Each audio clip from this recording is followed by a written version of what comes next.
नाशिक महानगरपालिकेच्या महिला बालकल्याण विभागातील 14 कोटींच्या कथित भ्रष्टाचार झाल्याची तक्रार प्रहार जनशक्ती पक्षाचे जिल्हाध्यक्ष अनिल भडांगे यांनी केली असून या घोटाळ्याचे पुरावे त्यांनी महापालिकेचे आयुक्त मनीषा खत्री यांना सादर केले आहेत।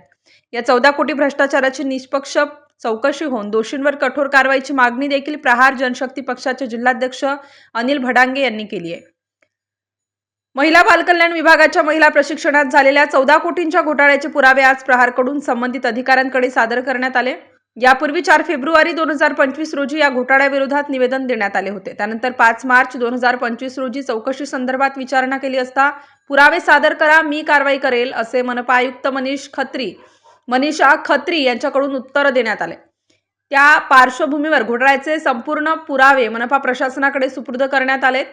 ज्या कंपन्यांना हे कॉन्ट्रॅक्ट देण्यात आले होते त्यातील सॅफ्टझील टेक्नॉलॉजी प्रायव्हेट लिमिटेड पुणे व G&G skill developers private limited Haryana या घोटाळेबाज कंपन्यांना योग्य ती चौकशी करून ब्लॅकलिस्ट करण्यात यावे अशी ही मागणी प्रहार जनशक्ती पक्षाच्या वतीने करण्यात आली आहे। नाशिक महानगरपालिका आयुक्त मनीषा खत्री यांना 14 कोटीच्या घोटाळ्याच्या पुराव्यासह निवेदन दिले असून जनतेच्या पैशाची लूट करणाऱ्या या घोटाळेबाज कंपन्या आणि त्यांना मदत करणारे उपायुक्त प्रदीप चौधरी, उपायुक्त नितीन नेर, उपासनी सोमनाथ कासार या भ्रष्ट मनपा अधिकारी आणि कर्मचाऱ्यांवर आयुक्त मनीषा खत्री यांनी लवकरात लवकर कारवाई करावी अशी मागणी केली आहे। जर लवकरात लवकर योग्य ती कारवाई झाली नाही तर प्रहार जनशक्ती पक्षाच्या वतीने महापालिकेसमोर भ्रष्टाचार विरोधात ढोल बजाव आंदोलन छेडले जाईल असा इशारा देखील प्रहार जनशक्ती पक्षाचे जिल्हाध्यक्ष अनिल भडांगे यांनी दिला आहे। याबाबत अनिल भडांगे यांनी अधिक माहिती दिली। नमस्कार।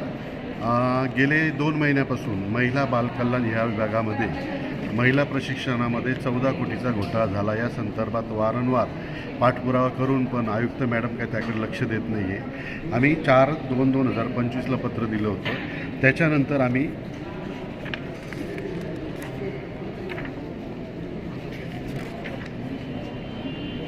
3 तारखेला मॅडमला भेटलो आणि मॅडमला भेटल्यानंतर त्यांना विचारलं की मी जो घोटाळ्याचं पत्र दिलं होतं याच्यावर तुम्ही चौकशी समिती करून अधिकाऱ्यांवर किंवा त्या कंपनीवर कारवाई केली का?